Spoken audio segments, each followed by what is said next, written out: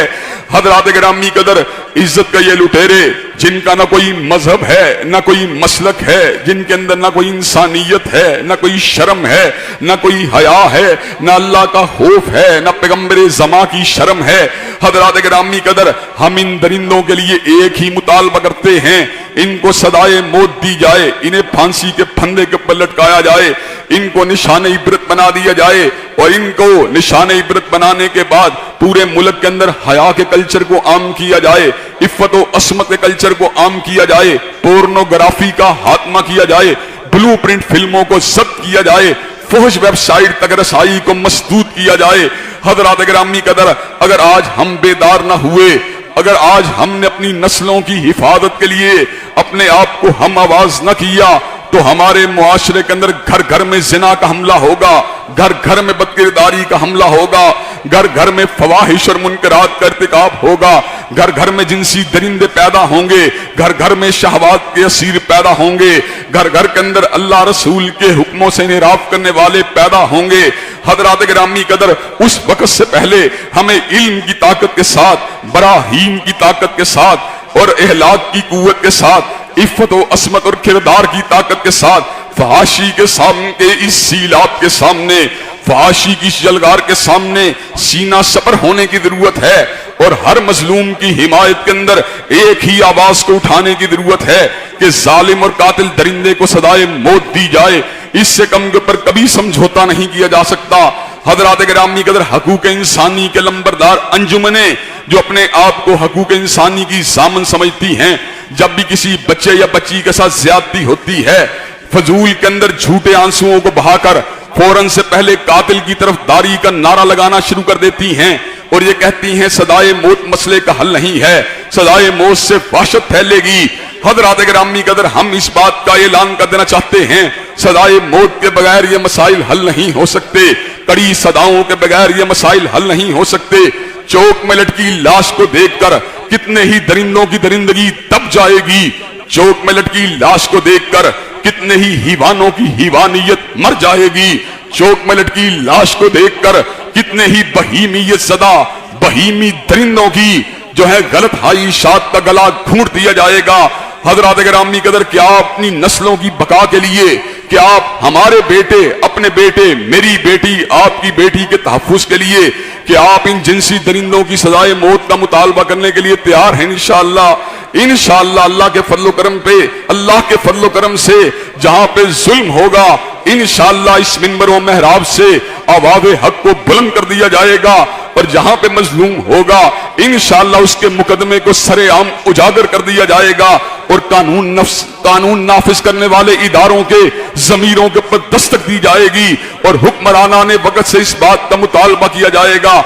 हम अपने बच्चों के लिए इंसाफ मांगते हैं, हम अपने बच्चों का तहफ्फुज मांगते हैं, हम अपने बेटे बेटियों को इन दरिंदों के जो है जुल्म से बचाना चाहते हैं, और इंशाअल्लाह एक वक्त आएगा हर जगह पे हया होगी, हर जगह पे हिजाब होगा, हर जगह पे निकाब होगा, हर जगह पे शर्म होगी, हर जगह पे वकार होगा, हर जगह पे इज्जत होगी, हर जगह पे मतानत का दौर दौरा होगा।